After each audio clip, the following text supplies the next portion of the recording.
ব্যবহারও করতে চাই। তো ঈশ্বরের ধন্যবাদ দিই, আমাকে একটা এখানে দাঁড়ানোর যোগ্য নয় কিন্তু আমাকে সুযোগ করে দিয়েছে। তো আমি একটু ঈশ্বরের কাছে প্রার্থনা করি যেন ঈশ্বর আমাকে সেই শক্তি, বল, জ্ঞান, বুদ্ধি দেন যেন ঈশ্বরের কথা সুন্দরভাবে করতে পারি এবং বুঝতে পারি। হে পবিত্র পবিত্র পবিত্র স্বর্গের মহান ঈশ্বর বাবা, তোমার মহান আমি প্রশংসা করি বাবা, তোমার গৌরব তুমি মহান করো, তোমার করুণা আমরা বর্ণনা করতে পারি না। তুমি কত ভালোবাসো, তোমার বিরুদ্ধে পাপ করেও তুমি আমাদেরকে ছেড়ে দাও নি। কালকে দেখছিলাম আঙ্কেল পবিত্র আত্মার দ্বারা জানিয়েছে এই গীত সংহিতা 55-22 পদে, প্রভু তুমি ধার্মিককে কোনোভাবে বিচলিত করতে দাও নি প্রভু, তোমার পরাক্রমশালী হাত দিয়ে ধরে রেখেছো। তোমায় ধন্যবাদ দিই, আমাদের মতো অধমকেই তুমি মনোনীত করেছো প্রভু। এখন তোমার একটু বাক্য বলবো, তুমি আমার মুখকে ব্যবহার করো, যেমন জিরোমিওকে ব্যবহার করেছিলে, আরও অনেককেই ব্যবহার করেছিলে। তুমি আমাকেও এই অধম নরকের দিককে তুমি ব্যবহার করো, যেন তোমার কথা সুন্দরভাবে বলতে পারবো। আমাকে সেই শক্তি, সেই জ্ঞান, বুদ্ধি আমাকে দিয়ে সকল গৌরব, মহিমা, সমাদর সব তোমারই হোক প্রভু। আমার এই প্রার্থনা শুনলে প্রভু বিশ্বাস করি, প্রভু যিশুর নামে এই প্রার্থনা চাই, আমেন। হালেলুয়া, ঈশ্বরের গৌরব করি। তো প্রথমে একটা পদ দেখতে চাই, চিরনীয় 1:5 পদ।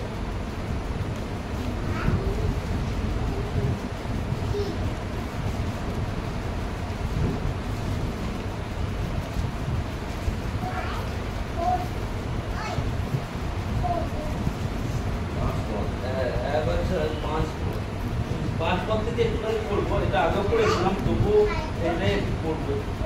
হ্যাঁ,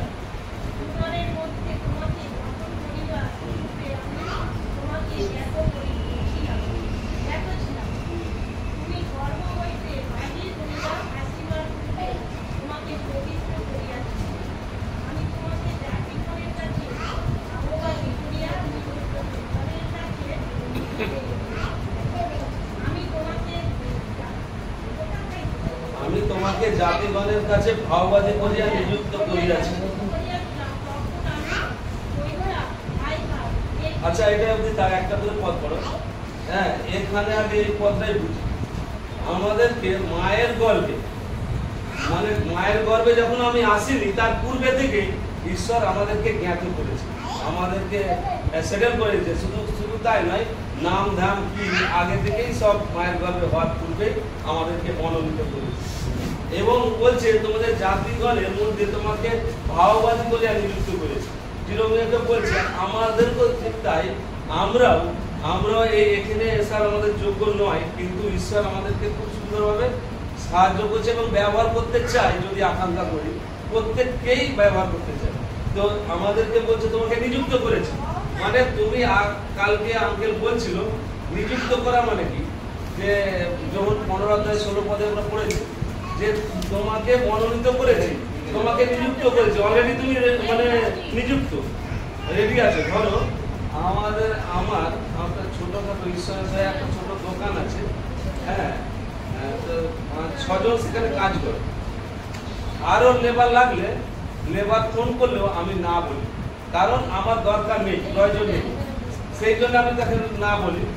কিন্তু আমার যখন প্রয়োজন থাকে তখন কিন্তু আবার কাউকে লেবার আমার খুঁজি, আমার একজন লাগবে কি 2 জন লাগবে আমি চাই। এবার যখন আমার দরকার তখন আমি যাকে মনে হবে তাকেই আমি সিলেক্ট করি, না এই আমার দৃষ্টি ঠিক আছে, এই কাজ ভালো করবে, তাকে আমি সিলেক্ট করি। এবার সিলেক্ট করলে সে এবার কাজে এলো, সে তবেই সে কাজ করবে। আমরাও সেরকম, আমাদেরকে ঈশ্বর সিলেক্ট করে নিচ্ছে, নিযুক্ত করে নিচ্ছে যে তুমি আসো, তোমাকে আমি মনোনীত করেছি, তুমি আসো, তুমি কাজ করবে। এবারে সেই রকম ভাবে ধরো সেই যেটা আমি নিয়েছি, সিলেক্ট করেছি কাজ করবে, আমি তাকে যদি 1 সপ্তাহ কাজ না দিই, সে কিন্তু বসে বসে বোর হয়ে যাবে আর আমাকে বলবে দাদা কিছু একটা কাজ, যে কোনো কাজ দাও, না হলে কিন্তু আমি বসে বসে মাইনে নেবো, বলবে কাজ। তো সেই রকম ভাবে আমরা কিন্তু বসেই খাচ্ছি। ঈশ্বর মনোনীত করেছে, নিযুক্ত করেছে, মানে তিনি একদম মানে নিযুক্ত করেছে, কিন্তু আমরা তার কাছে কাজ চাইনি, আকাঙ্ক্ষা করিনি। আর তিনি আমাদেরকে কাজ করতে চায়, আমাদেরকে ব্যবহার করতে চায়, আমরা যেন তার কথা শুনি এবং আকাঙ্ক্ষা করি, তাহলে অটোমেটিক কাজ দিবে। তখন আমি আর বস করি রাখবো নি আমাদের ছেলেকে। তো যাই হোক, ঈশ্বর যেন এইরকম ভাবে ব্যবহার করে, আমরাও যেন ঈশ্বরের কাছে দাবি করি, আমাকে ব্যবহার করে, আমাকে ডেকেছো, নিযুক্ত করেছো, আমি কি করতে চাই, আমাকে কিছু কাজ দাও, আমি করতে চাই। সেদিনও গুরু বলছিল যে আমরা কি করবো ঈশ্বরের কাজে, ঈশ্বর পথে চলতে চাই। তো এইটাই গুরুকে বলো, আমরা নিজেরাই আলোচনা করতে চাই যে ঈশ্বরের কাছে যদি আমি চাই, ঈশ্বর ঠিক জানাবে। যে আমাদের আইতেও পড়েছিলেন যে এসে তিনি আমাদের সকল পথ সোজা করে দিন, যত কঠিন কাজ হোক। তো তারপরে তারপর বলি 6 তখন জিরো কি বলছে,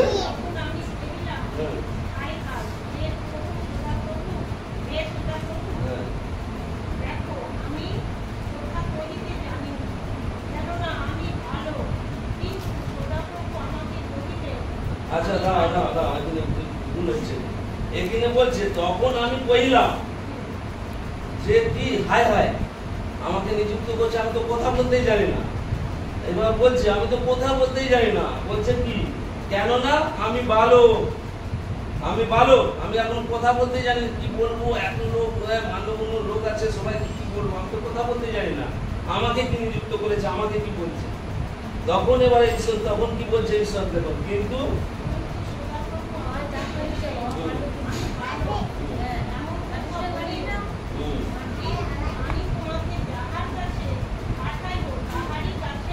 যাও, হ্যাঁ যেখানে পাঠাবো সেখানে যাও। হ্যাঁ আমাকে আর মানে ঠিক করতে হবে। ঈশ্বরকে যদি আমরা প্রার্থনা করি, ঈশ্বরকে যদি বলি প্রভু আমি তোমার কাছে কোথায় যাব, কার কাছে সুসমাচার দেবো, কি কাজে, কোন কাজে, এই কাজে যাব, কার কাছে গেলে কিভাবে গেলে হবে তুমি আমাকে বলে দাও। তখন ঈশ্বর বলছে আমি তোমাকে পাঠাবো, কোথায় যেতে হবে, তোমাকে কোনো হেঁটে নিতে হবে না, আমি যেখানে পাঠাবো সেখানে তুমি যাও, আর তুমি যাইবে এবং আমি তোমাকে যাহা আজ্ঞা করিব তাহাই বলিব। তোমাকে এক্সট্রা কোনো মন গড়া কথা ভালো করে ভেজে বুঝে বলতে হবে, তোমাকে যা বলবে ঈশ্বর তাহাই যেন আমরা বলতে পারি, মানে আমি যা আজ্ঞা করবো তাই বলবে, এক্সট্রা কিছু কথা বলার দরকার। তারপর আর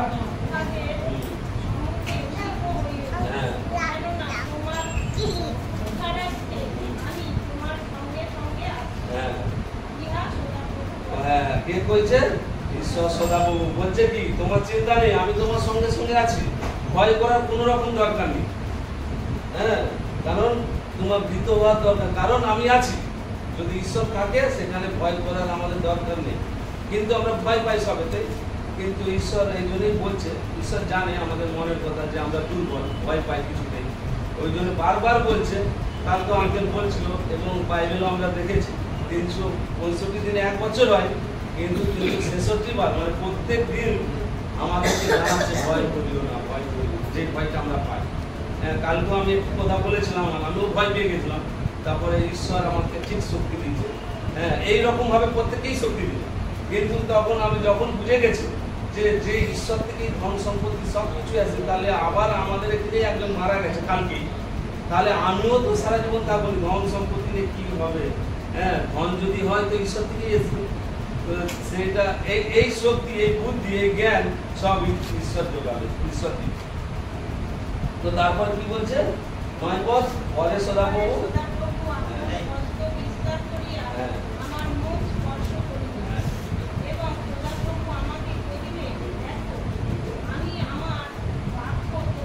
তোমার মুখে দিলাম। তখন কি বলছে, তোমাকে কি বলতে হবে, দিবাকর তুমি আছো দাঁড়াও, হ্যাঁ কি বলতে হবে তোমাকে ভেবে ভাবতে হবে নি। তখন সদাপ্রভু বলছে আমি এই সর্বদিকে তো আমার হাতটা বাড়ি দিলাম তোমার মুখে, বলে আমার এবারে তুমি আমার বাক্য তোমার মুখে দিলাম, তুমি এবার বলো। ঈশ্বরের ধন্যবাদ দিই। হ্যাঁ সুন্দরভাবে ঈশ্বর আমাদেরকে নানাভাবে আমাদেরকে শিক্ষা দিচ্ছে, আমরাও যেন দুর্বল না হই, আমরা যেন ঈশ্বরকে চাই। ঈশ্বর ঠিক আমাদেরকে তার বাক্য আমাদের মুখে দিবে, কি বলতে হবে না বলতে হবে সব কিছু। ঈশ্বর ধন্যবাদ দিই, ঈশ্বরের ধন্যবাদ দিই। তো বলতে চাই যে আমরা সবসময় ঈশ্বরের কাছে ইচ্ছা করি, আশা করি এই বাড়ি হোক, গাড়ি হোক, এই আমার শরীর সুস্থ হোক, কিন্তু আমরা কখনো চেয়েছি কি ঈশ্বরের ইচ্ছা কি? হ্যাঁ, ধরো আমি আমার বাবার কাছে আমি বলি আমার একটা বই লাগবে, একটা পেন লাগবে, একটা ফোন লাগবে, আবার বলি একটা গাড়ি হলে ভালো হয়, বাবা গাড়ি কিনে দিতে হবে মাইনে করে। কিন্তু বাবার ইচ্ছা কি আমরা কোনোদিনও চাই জানিও নি, জানতে চাইও নি। হ্যাঁ, তো আমার ইচ্ছা যেমন চাই তেমন বাবার ইচ্ছেও জানার আমার জানতে হবে। আর যদি বাবার ইচ্ছেটা জানতে পারি তাহলে কি হবে, বাবার ইচ্ছে যখনই জানতে পারবো বাবার ইচ্ছা কি, তখনই কি হবে না, তখন আমার ইচ্ছা কি আর আমাকে না বললেও হবে। আমার একটা ফোন লাগবে না কি লাগবে সব কিন্তু বাবা জানে, কিন্তু আমি চাইলেও পাবো আর না চাইলেও পাবো। কিন্তু জরুরি হচ্ছে বাবার ইচ্ছেটা জানা। তাহলে এখানে একটা পদ দেখি বাবার ইচ্ছে কি। হ্যাঁ, প্রথম তিমথিও 2:4 দেখি। তার ইচ্ছা এই যেন সমুদায় মনুষ্য পরিত্রাণ পায় ও সত্যের তত্ত্বজ্ঞান করে পৌঁছতে পারে। আমিন। হ্যাঁ, ঈশ্বরের ধন্যবাদ দিই, ঈশ্বরের ইচ্ছেটা আমরা জানতে পারিনি কিন্তু আমাদের জানাচ্ছে। এই বাক্য আমাদেরকে জানাচ্ছে। দ্বিতীয় তিমথি না প্রথম তিমথি, প্রথম তিমথি 2:4। দেখো পিসি একবার আর একবার দেখো।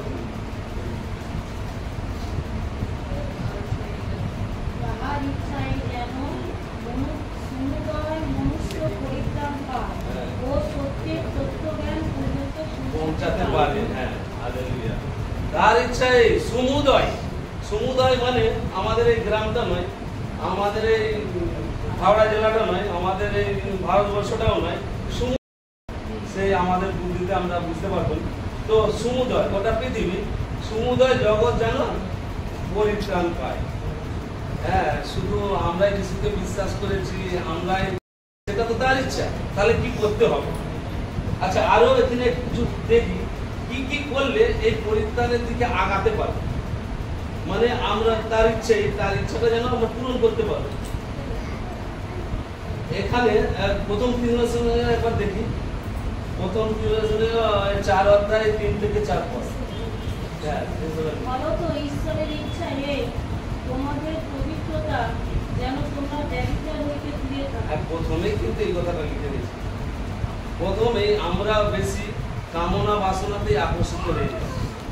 প্রথমেই বলে দিচ্ছে তোমরা যদি আমার ইচ্ছা যে সমুদয় জগৎ যে পরিত্রাণ পাবে, কিন্তু তোমাদের এইভাবে ফলো করে চলতে হবে যেন তোমরা ব্যভিচার থেকে দূরে থাকো। তারপরে তোমাদের প্রত্যেকজন যেন যারা ঈশ্বরকে জানে না সেই পরজাতীয়দের ন্যায় কামাদি লাসে নয়, কিন্তু পবিত্রতার ও সমাদরে নিজ নিজ পাত্র লাভ করিতে জানে।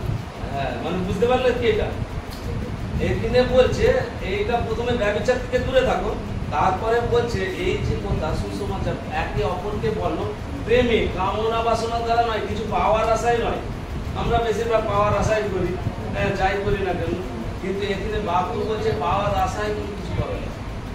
হ্যাঁ হ্যাঁ, তুমি আবার পরস্পরকে যে সুসমাচার বলবে যেন প্রেমে হোক, একে পরস্পরকে যেন ভালোবেসে হোক। তারপর কেহ যেন সীমা অতিক্রম করিয়া এই ব্যাপারে আপন খাতাকে না ঠকায়। আমরা যেন কাউকে না ঠকাই, নিজের ভাইকেও না। হ্যাঁ, সীমা অতিক্রম করে ভুলভাল ভাবে যেন না ঠকায়। তারপরে কেননা আমরা পূর্বে তোমাদিগকে যেমন বলিয়াছি ও সাক্ষ্য দিয়াছি তদনুসারে প্রভু এই সকলের প্রতিফল দাতা। কারণ আমাদেরকে ঈশ্বর যদি এই মতো না আমি যদি না চলি, যতই আমি যিশু করি আর সুন্দরভাবে কথা বলি, প্রচার করি, যেখানে যাই না কেন, তাহলেও তিনি বলছেন ঠিক এই মানে আমাদেরকে ফল দিবে। তিনি ঠিক সেটা যে আমাদের ভুল কাজ বাক্য মতো নয়, সেটা সেই জন্য তিনি আমাদেরকে ঠিক ফল দিবে। তাহলে তো যাই লাভ করতে হবে। যা বলতে চাই তাহলে এই যে ব্যভিচার করবো নি, এই মতো চলবো, আরো বহু জায়গায় লেখা আছে। তো এইভাবে চলতে গেলে তাহলে কি করতে হবে? আমরা তো বুঝলাম যে ঈশ্বরের ইচ্ছা এই যেন সমুদায় যেন পরিত্রাণ পায়, তাহলে আমাদেরকে কি করতে হবে? এইগুলো করতে বারণ করছে। তাহলে কি করবো? তাহলে কি করব যে আচ্ছা দেখি পর দেখি আচ্ছা প্রথম শুনে নিয়ে এটা দেখছো 5 অধ্যায় একবার দেখি, 5 অধ্যায় 18 থেকে 22 দেখি।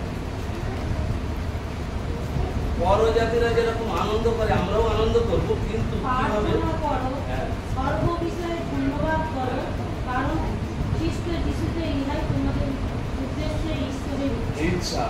এখানেও কিন্তু বলছে ঈশ্বরের ইচ্ছা এটাও যে তোমরা যেন ঈশ্বরের সব সময় ধন্যবাদ করো, প্রার্থনা করো, যেন আমরা সর্বদাই, যখন মানে সর্বদাই মানে সব সময়, যেমন আমরা দেখবো সর্বদাই কাকে কিভাবে।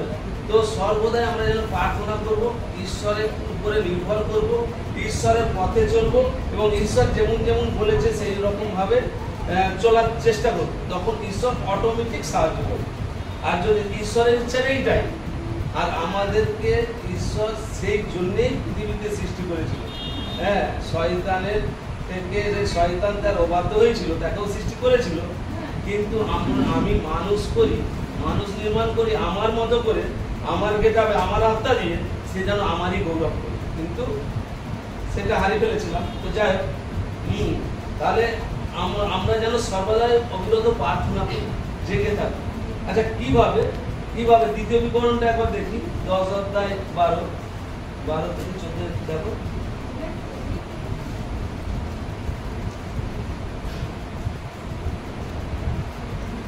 আমরা অবিরত আনন্দের সহিত থাকবো আর প্রার্থনা করবো ঈশ্বরের কাছে, সে ভালো মন্দ যাই হোক না কেন। এখন হে ইসরায়েল, তোমার ঈশ্বর সদাপ্রভু তোমার কাছে কি চায়? কেবল এই যেন তুমি আপন ঈশ্বর সদাপ্রভুকে ভয় করো, তাহার সকল পথে চলো ও তাহাকে প্রেম করো, এবং তোমার সমস্ত হৃদয় ও তোমার সমস্ত প্রাণের সহিত তোমার ঈশ্বর সদাপ্রভুকে রাখো। হালেলুয়া। এখানে ঈশ্বর আমাদেরকে সব কিছু ভাবে সচেতন করে দিচ্ছে, কি করতে মানা করছে। ব্যভিচার থেকে দূরে থাকো, মন্দ বিষয় থেকে দূরে থাকো, আর এইটা করো, এদিকটা করনি, এদিকটাই করলে তাহলে তুমি ঈশ্বর বিরুদ্ধে কাজ করলে নরকে যাবে, কিন্তু এইটা করো। হ্যাঁ, দ্বিতীয় বিবরণ কি বলছে? তোমরা যা কিছু করো প্রাণের সহিত করো। আমরা মরণ প্রাণ দিয়ে যেন সেটা করি, মানে প্রাণের সহিত করি। আর একবার পড়ি তো ওইটা, দ্বিতীয় বিবরণ। এখন হে ইসরায়েল, দ্বিতীয় বিবরণ তার 10 অধ্যায় 12 পদ। হ্যাঁ, 10 অধ্যায় 12 পদ, সবাই একটু খুলো। এই আসতে, এখন হে ইসরায়েল, তোমার ঈশ্বর সদাপ্রভু তোমার কাছে কি চায়? কেবল এই যেন তুমি আপন ঈশ্বর সদাপ্রভুকে ভয় করো, তাহার সকল পথে চলো ও তাহাকে প্রেম করো, এবং তোমার সমস্ত হৃদয় ও তোমার সমস্ত প্রাণের সহিত তোমার ঈশ্বর সদাপ্রভু। আমরা কি করি? বলছে প্রথমে বলছে ইসরায়েল, আমাদেরকে বলছে, আমাদেরকে আমাদের বহুবার শিক্ষা দিচ্ছে, হ্যাঁ আমরা ইসরায়েল জাতি নয়, কিন্তু ইসরায়েল। কারণ আমরা যখন এই যিশুর উপর নির্ভর করেছি, যিশুর লোক হয়ে গেছে, আমরা তার লোক হয়ে গেছি, ইসরায়েল হয়ে গেছে। তো সেই আমাদেরকে বলছে, আমাদেরকে ঈশ্বর বলছে, হে ইসরায়েল, হে মণ্ডলী, আমাদের গৌরবুল জয় মিশনের মণ্ডলী, বলছে তোমার ঈশ্বর তোমার কাছে কি চাই, তোমার সদাপ্রভু তোমার কাছে কি চাই বলে দিচ্ছে। বলছে আমি তোমার কাছে কি চাই, কি আশা করি, বলছে কেবলই বলে দিচ্ছে, কেবলই যেন তুমি আপন ঈশ্বর সদাপ্রভুকে পাই করো। আমরা যেন ঈশ্বর ভয় যেন আমাদের প্রত্যেকেই থাকে। তাহলে ঈশ্বরকে ভয় করলে, আমরা আগেও দেখেছি ঈশ্বর ভয় জ্ঞানের আরম্ভ, অটোমেটিক জ্ঞান আসবে, জ্ঞান আসবে, সব কিছু ঈশ্বর ভয় তুমি জ্ঞান হবে যেমন, আর ঈশ্বর ভয় করলে কি হবে? সম্মান পাবে। আমরা দেখেছি হিতোপদেশে 22 অধ্যায় 4 পদে লেখা আছে, সেখানে একবার খুলি,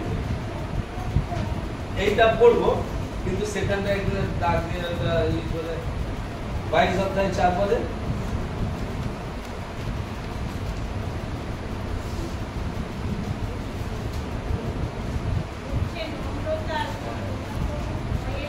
ব্যাস এইটাই বলছে, তোমাকে দুটো জিনিস এখানে করতে বলছে ঈশ্বর।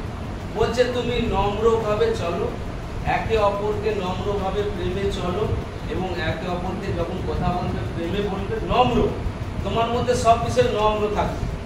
আর ওই ভয় করতে বলছে, আর কাউকে নয়, রামশ্যাম যদুমধু কাউকে ভয় করতে করার দরকার নেই। বলছে ঈশ্বরকে ভয় করো, সদাপ্রভুকে ভয় করো।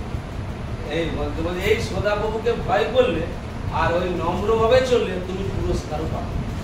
ওখানে 3টে পুরস্কারের কথা বলা আছে, তুমি পুরস্কারটা পাবে। কি পাবে?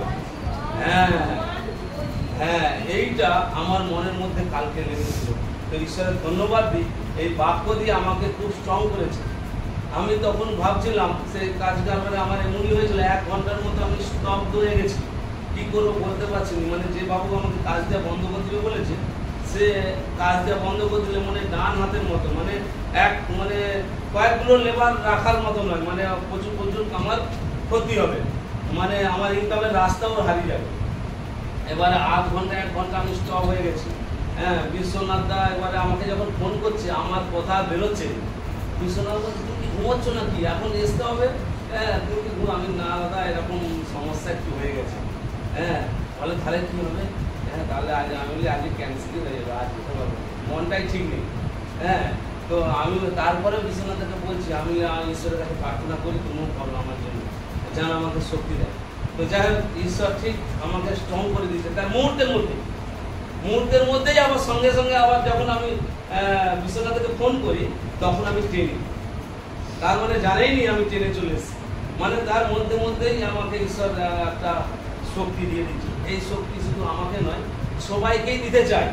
তোমরা যদি আকাঙ্ক্ষা করো, চাও, প্রত্যেককেই সেই শক্তি সাহস দিবে।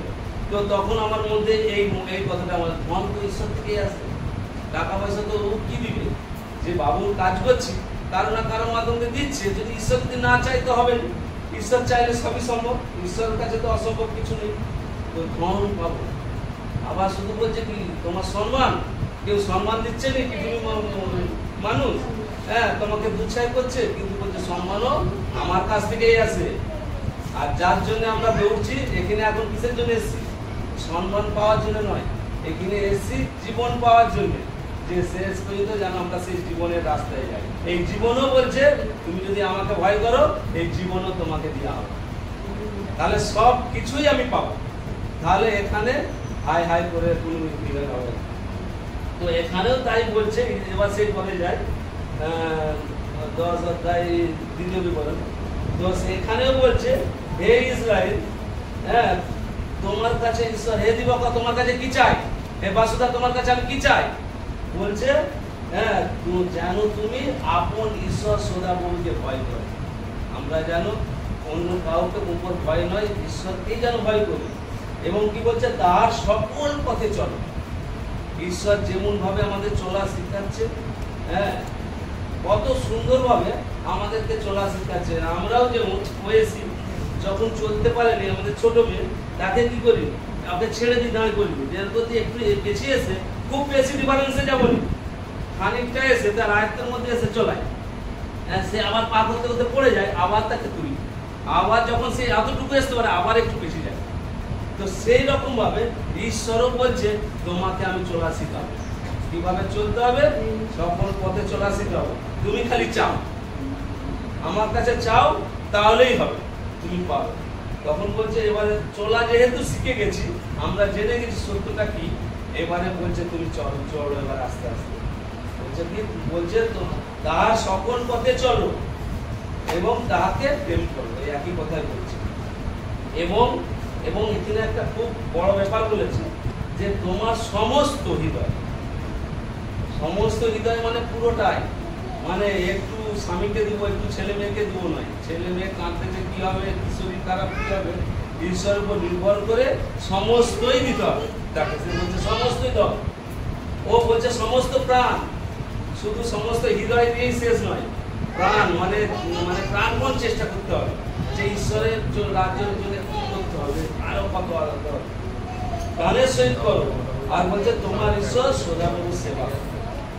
হ্যাঁ, তো যদি সেবা করি তাহলে ওই নিচের ওই 13 15 একবার পড়ে দিই আঙ্কেল।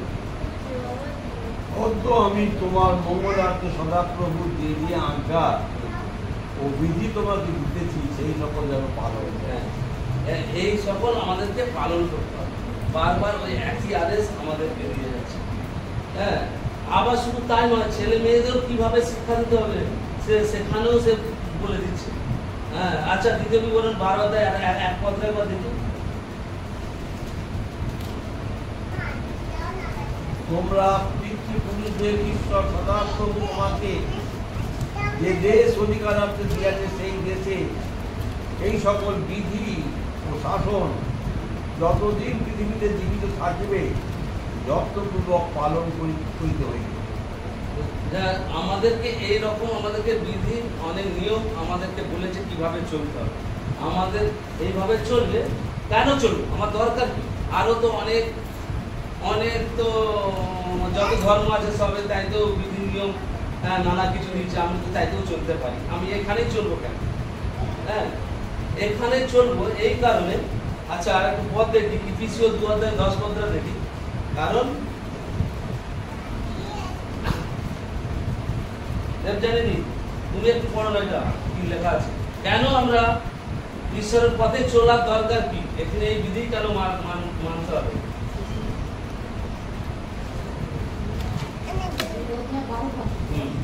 বিরোধিতা করো। হ্যাঁ, 2 অধ্যায় 10 পদ।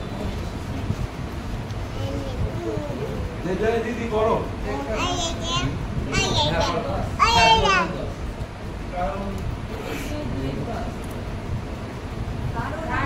আমরা জানালেই রচনা হ্যাঁ, খ্রিস্ট দৃষ্টিতে বিবিধ সৎ ক্রিয়ার নিমিত্ত সৃষ্ট, সেগুলি ঈশ্বর করিয়াছিলেন হ্যাঁ। যেন আমরা সেই পথে চলি। হ্যাঁ, ব্যাস আমি এখানে কারণ কেন আমি সেই এখানে ই করবো, আমরা সত্যটা জেনেছি। এখানে বলছে কারণ তারই রচনা। কে আমাদেরকে বানিয়েছিল, সৃষ্টি করেছিল? হ্যাঁ, ঈশ্বর। বলছে কারণ তার বিধি তার নিয়ম পালবো, যেরকম বলছে সেই মতো চললে, কারণ তারই আমরা রচনা, সেই আমাকে বানিয়েছে। তো যে বানিয়েছে, হ্যাঁ, তার যদি কথা না শুনি কি হবে? ধরো অর্চনাদের মেয়ে কোয়েলকে তাকে সুন্দরভাবে তার মতো করে তৈরি করছে, যদি না ও যদি মানে মা বাবার গৌরব করে কে মূল্য, যেহেতু সেই তারই রচনা, তাহলে মানে যদি না শুনি তাহলে কি হবে না, সে দুঃখ পাবে। সেই রকম ভাবে ঈশ্বর যদি ঈশ্বরের অবাধ্য হয় তাহলে ঈশ্বরও দুঃখ পাবে। হ্যাঁ, আমরা কারণ তারই রচনা। এবারে আমাদের এই সব ভালো মন্দ আমাদের ঈশ্বর জানিছে, সব জানিছে। আচ্ছা, মিখা একবার যে দেখি, যেটা ভালো মন্দ আমাদের সেই জ্ঞান বুদ্ধি আমাদের দৃষ্টিতে নেই, কিন্তু ঈশ্বর সব জানাচ্ছে। মিখা 6 অধ্যায় 8 পদটা দেখি।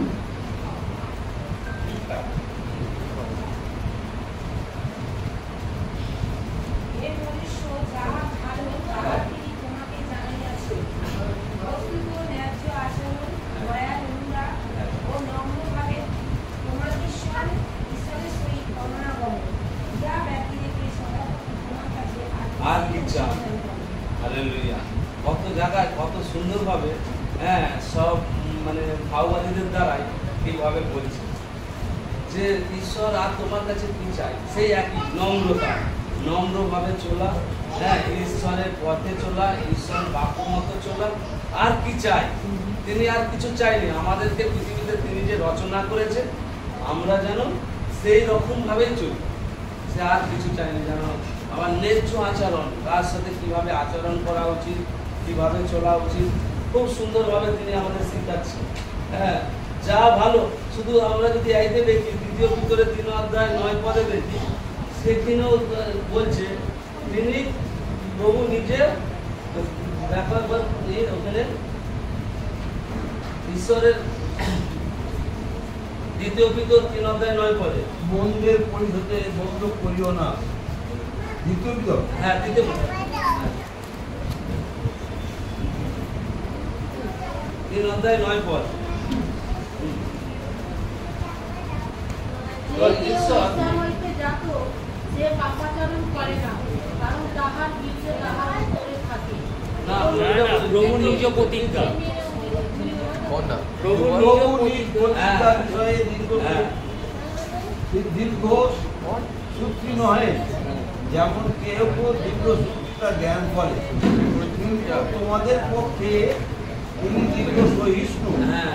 কতগুলো লোক যে বিনষ্ট হয় এমন বাসনা তাহার নাই, এই বাসনা তাহার নয়, বরং সকলে যেন মন পরিবর্তন পর্যন্ত পৌঁছতে পারে, ইহাই তার বাসনা। হালেলুয়া। আমরা এখানে সুন্দরভাবে বলছে যে ঈশ্বর যে আমরা আমরা অমনি ভেঙে পড়ি কোনো কিছু হলে।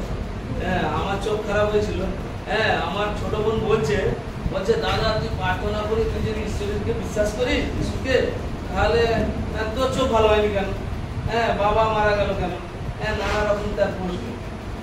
কিন্তু ঈশ্বর বলছে যে কতগুলো লোক বিনষ্ট হয় এটা আমার বাসনা নয়, আমার ইচ্ছে নয়। আমার চোখ খারাপ হয় এটাও ইচ্ছে নয়, তোমার জন্যই, তোমারই। আমরা দেখেছি পরীক্ষায় কিভাবে যা করে পড়েছে, দেখেছি। তো ঈশ্বরের ইচ্ছে এটা নয় যে কতগুলো লোক বিনষ্ট হয়, এটা তার বাসনা নয়। কি বাসনা, তার ইচ্ছাটা কি? তারপরে আঙ্কেল ওখানে বলো, বিনষ্ট হয় এটা তার বাসনা নয়, কিন্তু যেন বরং যেন মন পরিবর্তন পর্যন্ত পৌঁছতে পারে। আমরা যেন মন পরিবর্তন করে সত্যের তত্ত্বজ্ঞান পর্যন্ত যেন আমরা পৌঁছাতে পারি। সত্যটা কি আমরা যেন জানতে পারি মন ফিরিয়ে, এইটাই তার বাসনা।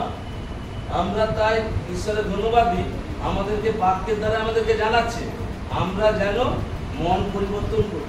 আমরা যা আগে যা ছিলাম, আগে সেটা থাকা যাবে না। এখানে ঈশ্বর বলছে আগে যা ছিলে, আমরা এখন নতুন হয়ে গেছি। আমরা গানও শুনেছি না, নতুন জন্ম করে আমরা নতুন বেঁচে। তো যাই হোক, তো আমাদেরকে এই নতুন হতে হবে। আগে যা ছিলাম এখন আর সে ব্যাপার নেই। এখন তোমার মন পরিবর্তন করে তোমার ঈশ্বরেতে চলতে হবে, এটাই তার বাসনা। আমরা যে মন ফিরিয়ে যেন তারই যেন আমরা পরিত্রাণ পেতে পারি, এটাই সে চাই। বাবা কি চাই? বাবা চাই সবসময় আমাদের জাগতিক বিষয়ে ভাবি, আমার বাবা চাই তার সন্তান যেন তার কাছে থাকে। আমি যখন কলকাতায় ছিলাম, বাবা মায়ের ভালো লাগে সাথে সারা জীবন থাকবি নাকি, সেখানে যখনই কিছু কিনতে চাই তখনই বাবা বাধা দেয়। জানে যে ও যদি সেখানে আবার সেটেল হয়ে যায়, আমাকে কে দেখবে, কি হবে? দেখাটা বড় কথা নয়, সে ভাবছে যে সন্তান সবসময় তার সঙ্গে থাকুক। তাই জন্য সে সবসময় চায়। কিন্তু আমাদের যে ঐশ্বরিক যে আমাদের ঈশ্বর সদাপ্রভু যে আমাদেরকে রচনা করছে, তার ইচ্ছা তাই যে আমি যেখানে থাকি সেখানে যেন আমার সন্তানেরও সেখানে থাকে। আমি কোথা থাকি? ঈশ্বর বলছে ঈশ্বর কোথা থাকে? স্বর্গে। ঈশ্বর স্বর্গে থাকে, তাহলে আমার সন্তান আমার কাছেই থাকবে স্বর্গে। তো এইটাই তার বাসনা। তো ঈশ্বর চাই, কিন্তু আমরা প্রলোভনে পড়ে আমরা ভুল দিকে যাই। কিন্তু সেই সত্য ঈশ্বরের কাছে আমরা যদি চাই, আমরাও মন পরিবর্তন করতে পারি। আমরা মন ফিরিয়ে আবার সেই ঈশ্বর চাই। কারণ কারণ এই যে এই কথা যে আচ্ছা একবার দেখি রোমিওতে 14 অধ্যায় 11-12 পদটা পড়ি।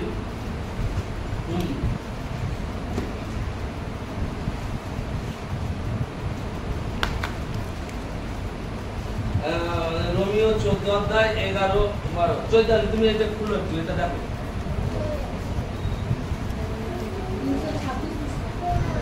কেননা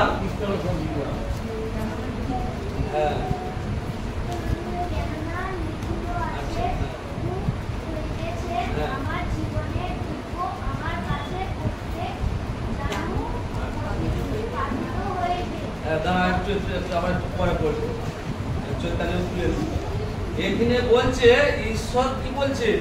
বলছে আমার জীবনের দিব্যি। কেউ এরকম দিব্যি দেয়? ঈশ্বর বলছে আমার জীবনের দিব্যি প্রত্যেককেই জানুক। প্রত্যেককেই জানুপাতিত, মানে যে বিরাট জানুপাতিত বলতে গেলে এরকম করে আঁটু মরবে, এমন জানুপাতিত হবে প্রত্যেককেই। তারপর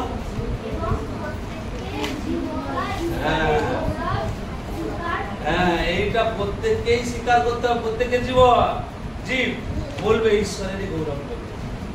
এটা ঈশ্বর আগে থেকে বলেছে, বলেই দিয়েছে তোমাদের প্রত্যেককেই এটা করতে হবে, হবেই। তারপর সুতরাং আমাদের প্রত্যেকজনকে ঈশ্বরের কাছে আপন আপন নিকাশ হ্যাঁ, দিতে হবে। প্রত্যেকের জনকে আমাদের আপন আপন নিকাশ মানে মানে হিসাব। হ্যাঁ, হিসাব দিতে হবে। মানে আমরা যে পাপ করেছি, কে কি করেছি, কার ডাব চুরি করেছি, হ্যাঁ, কাকে ঠকিয়েছি, হ্যাঁ, কি ব্যভিচার করেছি, সবকিছু আমাদেরকে হিসাব দিতে হবে। আর প্রত্যেককেই জানুপাতিত করতে হবে। তারপর অতএব আরিস আমার আমরা পরস্পর কেহ কাহারও বিচার আর না করি, হ্যাঁ। বরং তোমার এই বিচার করো যে দাদার ব্যথাজনক কি দুঃখজনক কিছু রাখা হ্যাঁ। অকর্তব্য মানে আমরা যেন সেই বাক্যতে যেমন বলেছে, এসো আমরা পরস্পরকে যেন প্রেম করি, পরস্পরকে যেন ভালোবাসি, একে অপরের সুখে দুঃখে থাকি, যার কি প্রয়োজন হলে আমি তাকে দেখবো, সে আমার প্রয়োজন হলে দেখবে, ভাই ভাইকে ভালোবাসো, সব রকম ভাবে আমাদেরকে চেতনা দিচ্ছে। আর আমাদের তাহলে কি করতে হবে? আমাদের এখানে আরেকটা আমরা জানি, জিরোমিওতে 21 অধ্যায় একবার দেখবো, সেখানে কি বলছে, আমাদের সম্মুখে ঈশ্বর রেডি করে দিচ্ছে যে তুমি কোন রাস্তায় যাবে। হ্যাঁ, 21 অধ্যায় 8 পদ। হ্যাঁ, আর তুমি এই লোকদেরকে বলো, সদাপ্রভু এই কথা কহেন, দেখো তোমাদের সম্মুখে আমি জীবনের পথ ও মৃত্যুর পথ পদ রাখিয়াছি। ঈশ্বর বলছে তোমার আমার হাত, আমরা যে জিরোমিয়া 11:5 পদ থেকে একটুখানি পড়লাম, সেখানে ঈশ্বর বলছে আমি স্বর্গ থেকে আমার হাত তোমার মুখে দিলাম, তুমি বলো, দিবাকর তোমায় এখন বলো যে, এখানে বলছে সদাপ্রভু এর কথা কয়েন, কি বলছে, তোমার সামনে জীবনের পথ ও মৃত্যুর পথ রাখলাম। এদিকে জীবন আছে, এদিকে মৃত্যু আছে, তুমি বেছে নাও কোন পথে যাবে। হ্যাঁ, আমাদেরকেই সিদ্ধান্ত নিতে হবে, হ্যাঁ, যে কোন পথে যাব। কালকে আঙ্কেল শিক্ষা দিচ্ছিল না যে আমাদেরকে প্রথমে সিদ্ধান্ত নিতে হবে, তারপরে চলতে হবে। সিদ্ধান্ত নিয়ে আমার টার্গেট করতে হবে, তারপরে সেই টার্গেটটা, লক্ষ্যটা আমার ঠিক থাকলে, ধরো আমাদের যখন দৌড় প্রতিযোগিতা হয়, সেখানে একটা লাল দড়ি দেওয়া থাকে, এবার 11 জন প্রতিযোগিতায় নাম দিয়েছে, 11 জন 10 জন 9 জন যাই হোক দিয়েছে, দিয়ে কিন্তু সবকিছু মানে ওই যে বললো 100 গ্রাম ভারের জন্য সে ডিসকোয়ালিফাই হয়ে গেছে। হ্যাঁ, সেখানেও আমাদের যখন দৌড় প্রতিযোগিতা হয়, সব লাইন দিয়ে দেয়, এই লাইনে আমি দৌড়বো, এই লাইনে গুরু দৌড়বে, এই লাইনে বাসুদা দৌড়বে, এটা বিশ্বনাথ দৌড়বে, এমন দৌড় আমাদের লাইন আমরা দাঁড়িয়ে আছি। এবারে আমাদের লক্ষ্য কিন্তু সেখানে, আমরা আমাদের লক্ষ্য রাখলে হবে না গুরু এখানে ঠিক দাঁড়িয়েছে কিনা, ও কতটা দৌড়তেছে দেখে, তারপরে এই এই আশপাশে দেখে বলি, এই লাইনের বাইরে না গিয়ে সোজা লক্ষ্য, আমাদের ওখানে কোর্স আছে, ওই কোর্সে কি আগে দৌড়বো, তো সেই লক্ষ্যটা ওখানে, এইটা আমাদের লক্ষ্য থাকবে। তো এখানে বলে দিচ্ছে দুটো রাস্তা ঈশ্বর, জীবনের পথ আর মৃত্যুর পথ। মৃত্যুটা জানি, কিন্তু মৃত্যু প্রকাশিত বাক্য আমরা কোনো জায়গায় দেখেছি, তো সেই মৃত্যু হলে সেখানে মৃত্যু কত কষ্ট, নরক যন্ত্রণা। জীবন হলে সেখানে ঈশ্বর যেখানে থাকে সেখানে থাকবো। তো সেই জীবনের পথে আমাদেরকেই সিদ্ধান্ত নিতে হবে কোন পথে চলবে। আর যদি চলি জীবনের পথ, তাহলেও বলেছে 2 বিবরণ 30 অধ্যায় 19 পদে, সেখানে আরো একটু ঈশ্বর আরো মানে গুরুত্ব দিয়ে বলছে। সেখানে 2 বিবরণটা বলি 30 অধ্যায় 19 পদটা দেখি।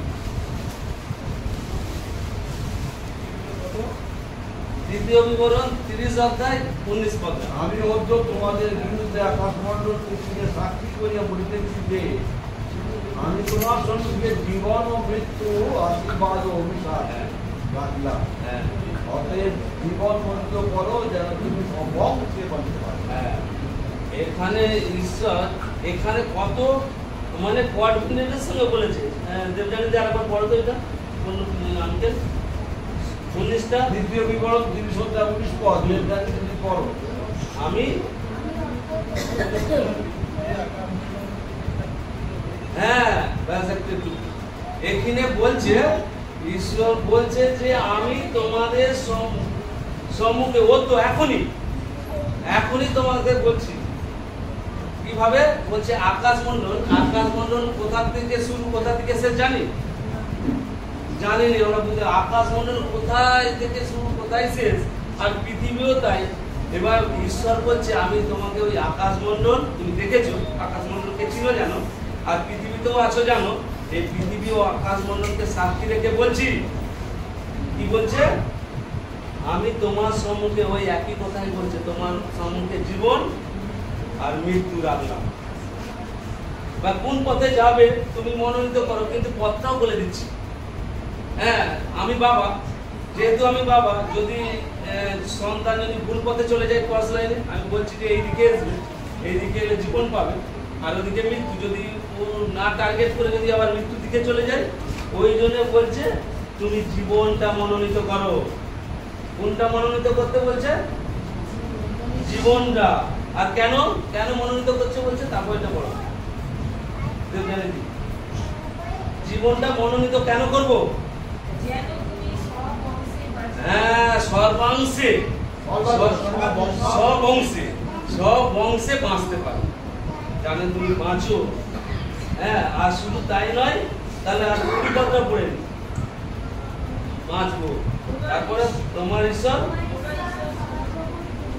হ্যাঁ হ্যাঁ অবধান করো। হ্যাঁ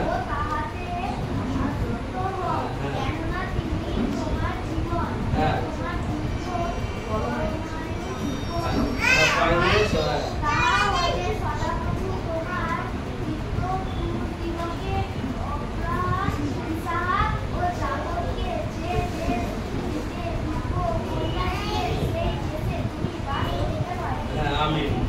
মানে যদি এইভাবে চলি, এখানে কিছু আবার সেই একই কথা বলছে, সেই ঈশ্বরকে প্রেম করতে বলছে, আর তাতেই যেন আসক্ত হবে। হ্যাঁ, আমরা দ্বিতীয় বিবরণে আরো জায়গায় দেখেছি যে তুমি তোমার ছেলেদেরও এরকম ভাবে শিক্ষা দিবে।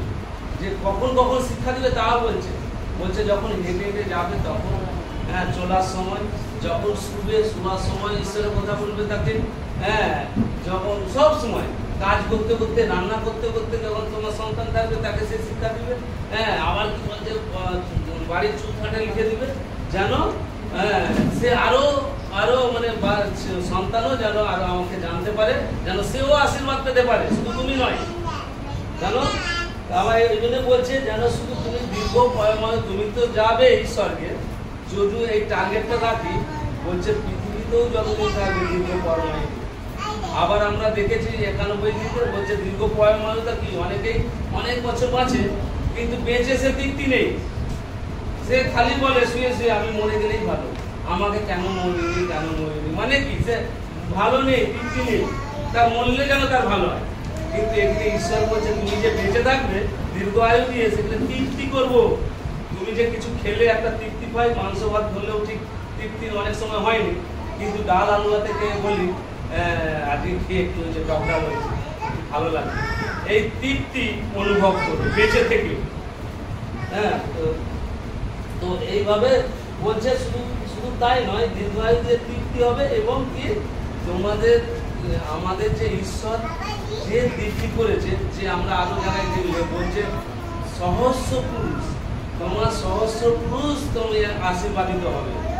আমি বিশ্বাস করি, আমি তখন বিশ্বাস করতাম ঈশ্বরকে, আঙ্কেল গেলে তো তার বিপরীতে চলতাম, শুধু আঙ্কেলকেও এখন বলতে দ্বিধা নেই, আঙ্কেলকেও আমি অনেক উল্টো কথা বলেছি। হ্যাঁ, আমি বলি এখানে শুধু এতে কি মানে অসুবিধা হতে, আঙ্কেল আমিও অনেক কথা বলেছি। হ্যাঁ, আর বাবাকেও তাই চাই, বাবাও যেন আঙ্কেল থেকে দূরে থাক, বাবাকেও বসে মদ খাইয়ে দিচ্ছি, আঙ্কেল গেছে, হ্যাঁ বাবা আমাদের সঙ্গে মাছ ধরে দিচ্ছে, বিরাট ব্যাপার, বাবাকেও আমার সাইড করে দিচ্ছে, আমার বন্ধুরা এসে আমার সঙ্গে থাকো, আর সেখানে আঙ্কেল কোথা দিয়ে কি এসে সেখানে গিয়ে আঙ্কেল এখানে থাকো, আমি তাকে গ্রেপ্তার করে রেখে দিচ্ছি, আমাদেরকে আমি ছেড়ে দেবো। হ্যাঁ, আমার বন্ধুরা এসে মাছ ধরে দিতে হবে, বাবা মাছ ধরে দিচ্ছে, আমরা খাবো মাছ, হ্যাঁ আটকে রেখে দিচ্ছি। তো এইভাবে তারপর হঠাৎ আঙ্কেল চলে গেছে, বলে হাই কি করবো, আঙ্কেল চলে এসছে, বাবা এলার আমরা বুদ্ধি দিচ্ছে বন্ধুরা, বাবা এলার খেয়ে নাও, মুখে গন্ধ থাকবে, খেয়ে যাবে, বলে আর থাকাই যাবে, আমাকে চলে যেতে হবে, তোরা তার যা করছিস। মানে এইরকম ভাবে মানে ঈশ্বর থেকে আলাদা হয় আমরা সবাই চাই। আমাদেরকেও এখন আমি যেমন কাউকে এখন ঈশ্বরের কথা বললেন সেও এইরকমটি হয়, মানে কি করে ঈশ্বর থেকে আলাদা করবে, তোমার রাগ দুঃখ অভিমান নানা রকম করে। এই যেমন ধরো ছোট বোনের ছেলে একটু আসক্ত হচ্ছে আমার সঙ্গে কথা বলতে বলতে, কিন্তু তার বাবা আসতে দেয়নি, তার বাবা বলে পরীক্ষা অন্য সময় বলে যেতে হতো। আমরা কিন্তু আবার বিশ্বনাথ আবার তাদের ওদের ঘরে কাদাল দিয়ে এসছি। আমি ভেবেছি যদি সেরকম হয় আমি ছোট বাংলাকে তুলে নেব। তার বাবার কাছে ফোন, তার বাবা বলে না পরীক্ষা করেনি। তো যাই এইরকম ভাবে বাধা এসছে আমি যেমন করেছিলাম। তো কিন্তু বাধা আসলে কি হবে, এই যে এখন বিশ্বাস করি বাবার কারণে আমি এই আশীর্বাদিত হয়েছি, আবার আমার কারণে এরাও আশীর্বাদিত হবে। বলছে তোমার সহস্র পুরুষ তোমার আশীর্বাদিত হবে, আর যদি এর অবাধ্য হয় তাহলে তোমার 4 পুরুষ জেনারেশন তোমার ঈশ্বরের আশীর্বাদ পাবেনি। আর ঈশ্বরের আশীর্বাদ না পেলে কি হবে, কিছুই নেই, কিছুই না, সব জিরো হয়ে যাবে। তো যাই হোক আমরা যেন সেই ঈশ্বরের আশীর্বাদ পেতে চাই, তাহলে ঈশ্বরের আশীর্বাদ আমরা আমাদেরকে ঈশ্বর জানিয়ে দিচ্ছে সুন্দরভাবে ব্যাখ্যা দিয়ে আমাদেরকে বলে দিচ্ছে তোমরা 2টো পদ রেখেছি, হ্যাঁ পৃথিবীকে আকাশমণ্ডলকে সাক্ষী রেখেও বললাম তোমরা জীবনের পথটা বেছে নাও। জীবনের পথটা হলে বাঁচবে, হ্যাঁ, এবং তুমি শুধু বাঁচবে নি, তোমার পিতৃপুরুষেরা যেরকম বিপি দিয়েছিল সেখানে তোমার ছেলে মেয়েদেরকে বাঁচানোর দায়িত্ব আমার, তারাও বাঁচবে। তো আমরা যেন এইভাবে চলি। তাহলে এখন আমাদেরকে কি করতে হবে, একটা খালি ছোট পদ দেখে দিই। গীত সংহিতার গীত 150 150-এর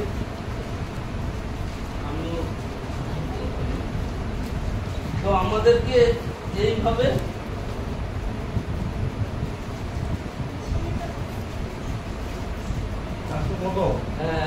এক থেকে একটুখানি পড়ি। তোমরা সদা করুন প্রশংসা করো, ঈশ্বরের পবিত্র স্থানে তাহার প্রশংসা করো। হ্যাঁ, আমরা সদাপ্রভুর প্রশংসা করতে বলছি আমাদের। বের করেছি সবাই? তো হ্যাঁ বলছে আমাদেরকে তাহলে কি করতে হবে। ঈশ্বরের বাসনা তো বুঝলাম, ঈশ্বরের বাসনা এইটাই আমরা যেন সদাপ্রভুর প্রশংসা করি, গৌরব করি। এই যে আমরা এসছি এখানে ঈশ্বরের আবাস, ঈশ্বর আছে। বলছে যে আমার যেমন স্বর্গে যেমন আরাধনা হচ্ছে, স্বর্গে যেমন এই স্বর্গেতে যা হবে এখানেও তাই আমরা প্র্যাকটিস করছি। এটা হচ্ছে এইটাও স্বর্গ। আমরা যদি পৃথিবীতে স্বর্গ বলে কোনটা মনে করি উপলব্ধি করি, তাহলে আমরা এইটা কিনে আজ আছি এটাই উপলব্ধি করতে পারবো, এটাই আমরা স্বর্গ করি। ওই যেমন স্বর্গপুরীর পূজা। তো যা এখানে কি বলছে, তোমরা সদাপ্রভুর প্রশংসা করছি, আমরা সবাই সদাপ্রভুর প্রশংসা করছি। তারপরে ঈশ্বরের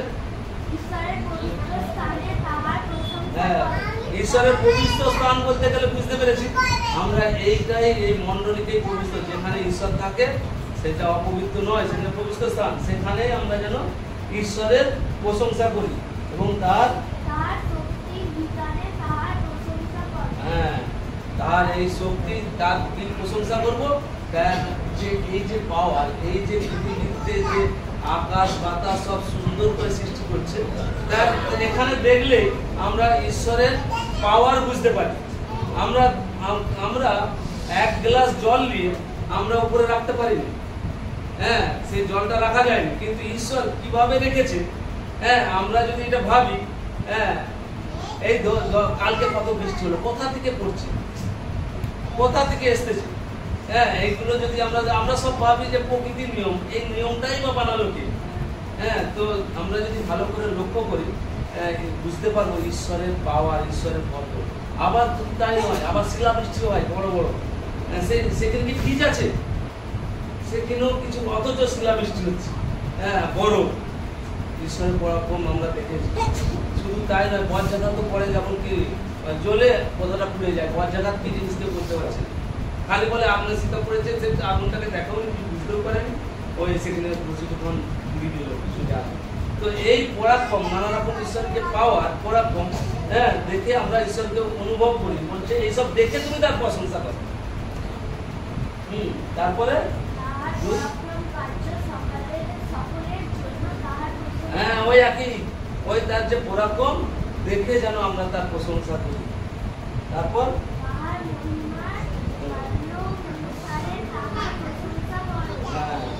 তার মহিমা যা দেখছি, আমাদের মধ্যে অনেকেই অনেক রকম ঈশ্বরের আশীর্বাদ পেয়েছি আমরা। হ্যাঁ, সবাই সবাই কিছু না কিছু ঈশ্বরের আশীর্বাদ পেয়েছি। আমরা তো পাচ্ছি তো আমরা সব সময় 25 সেকেন্ডে বলছে, আমরা যদি এইতে দেখি বলছে তোমার নিঃশ্বাস প্রশ্বাস আমার, আমি যদি তোমাকে শ্বাস দিচ্ছি আমি, তাহলে আমরা যে 25 সেকেন্ডে বসে আছি এটাও ঈশ্বরের আশীর্বাদ, আমরা বুঝতে পারিনি, কিন্তু এইটাও সেই জন্যও আমরা তাকে ধন্যবাদ দেব। তো তারপর তুমি প্রভুর সহ তাহার প্রশংসা করো। হ্যাঁ। কেবল ও বিনা যত্নে হ্যাঁ, তার মানে এখানে ঈশ্বর বলছে যে যেটা পারি, আমরা বসে যদি আমার কাছে যন্ত্রপাতি নেই আমি হাততালি দিই, আমাদের কাছে করতাল আছে করতাল বাজাই বাজিয়ে, আবার বলছে বিনা যদি থাকে বিনা, যে কাছে যেমন খোল, হ্যাঁ, যেন এইসব বাজিয়ে ঈশ্বরের প্রশংসা করি। ঈশ্বর আমাদের কাছে এটাই চায়, যেন তারই গৌরব করি। হ্যাঁ, সেই জন্যই তো শয়তান লুসিফারকে সেইভাবেই বানিয়েছিল, যেন তারই গৌরব করি। কিন্তু যেহেতু হ্যাঁ সে তার কথা রাখেনি, এবং এবারে আমাদেরকে আবার নতুন করে বানিয়েছে যেন আমরাও তার গৌরব করি, তার প্রশংসা করি। ঈশ্বর এটাই চাই। তো আমরা যেন প্রত্যেককেই যেন ঈশ্বরের গৌরব করি, আর ঈশ্বরের গৌরব করলে তার মহিমা বুঝতে পারবো, তার আশীর্বাদ বুঝতে পারবো। হ্যাঁ, ঈশ্বর তার আপন বাপকে আশীর্বাদ করুন। হ্যাঁ, ঈশ্বরকে একটু প্রার্থনা করি, একটু ধন্যবাদ দিই। হ্যাঁ, ঈশ্বরের যেন আমরা তো প্রশংসা গৌরব ছাড়ার কিছু দেওয়ারও নেই, কারণ পৃথিবীটাই ঈশ্বর সৃষ্টি করেছে। আমাদের যা কিছু টাকা পয়সা ধন সম্পত্তি সবই তার, সে দিচ্ছে আমাদের, আমরা চালাচ্ছি, কিন্তু সবই তার। হ্যাঁ, কিন্তু আমরা কিছুই দিতে পারিনি, কিন্তু এই প্রশংসা গৌরব, হ্যাঁ, ধন্যবাদ যেন হ্যাঁ পৃথিবীতে যতদিন বাঁচবো ততদিন যেন তার গৌরব, আর তাহলে তার গৌরব সে পেতে চায়, সেটাই আশা করে বাবা মা চায়। যেন বাবা মাকে চাই যে সন্তান আমাকে খুব ভালো মন্দ খেতে দেবে না, তার ধন্যবাদ যে যদি আমার বাবার কাছে যদি বাবা শুনে, যদি আমি পাশে যদি কাউকে বলি, কোথাও গেছি বন্ধুদের সঙ্গে বলি, না আমার বাবা এটা রাগ করবে, এটা খাওয়া বারণ, কি এইভাবে দিতে পারো, যে বাবা বলে দিতে পারবে, আমাকে তাড়াতাড়ি ঘরে পৌঁছাতে হবে। তখন বাবা যদি শুনে কোনোভাবে, তখন বাবা কত খুশি হয়, আমার ছেলেটা মানুষ হয়েছে, ছেলেটা আমার ভালো, হ্যাঁ আমার মনোনীত, তখনই প্রীতির পাত্র হয়ে যাবো। যিশুকে কি বললো, তুমি আমার প্রিয় পাত্র, ইহাতেই আমি প্রীত। তখন ঈশ্বর বলবে, আয় দিবকর, এই অঞ্জনাকে তোমাকেই প্রীত, হ্যাঁ বাসুদা তোমাকেই আমার চাই, তুমি আমার মনের মতো। তো ঈশ্বর যেন ঈশ্বরের মনের মতো যেন আমরা প্রত্যেকেই হতে পারি। ঈশ্বর চাই তার সন্তানটা তার মনের মতো হবে। তো আমরা যেন এবার মনের মতো হতে গেলে তারই আশীর্বাদ চাই। হ্যাঁ, ঈশ্বরকেই চাইতে হবে যে প্রভু আমি তোমার মনের মতো হতে চাই, তুমি আমাকে সাহায্য করো যাতে হতে পারি শয়তানের নানা রকম চাতুরিতা থেকে আমাকে রক্ষা করো, আমি যেন তোমার মনের মতো হতে পারি। তো ঈশ্বরের ধন্যবাদ দিই, প্রার্থনায় যাই। হে পবিত্র পবিত্র পবিত্র স্বর্গের মহান ঈশ্বর বাবা, তোমার মহান আমি প্রশংসা করি বাবা, তোমার গৌরব, তুমি মহান প্রভু। তুমি কত সুন্দরভাবে এখন তোমার বাক্যের দ্বারা আমাদেরকে নানা বিষয়ে শিক্ষা দিলে প্রভু। ওইভাবে চললে আমরা সেই জীবনের রাস্তায় যেতে পারবো, কীভাবে গেলে আমরা মৃত্যুর রাস্তায় যাবো প্রভু, আমাদেরকে সেই বিষয়ে শিক্ষা দিলে প্রভু।